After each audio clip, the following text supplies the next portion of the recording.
นั่งลงมานี่ค่ะ นั่งตรงนี้ค่ะ นั่งลงตรงนี้ค่ะ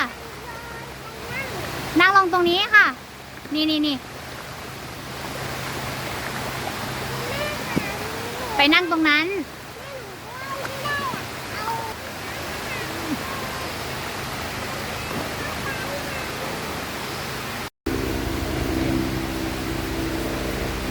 เรานั่งแช่น้ำแช่เท้าที่ก็มี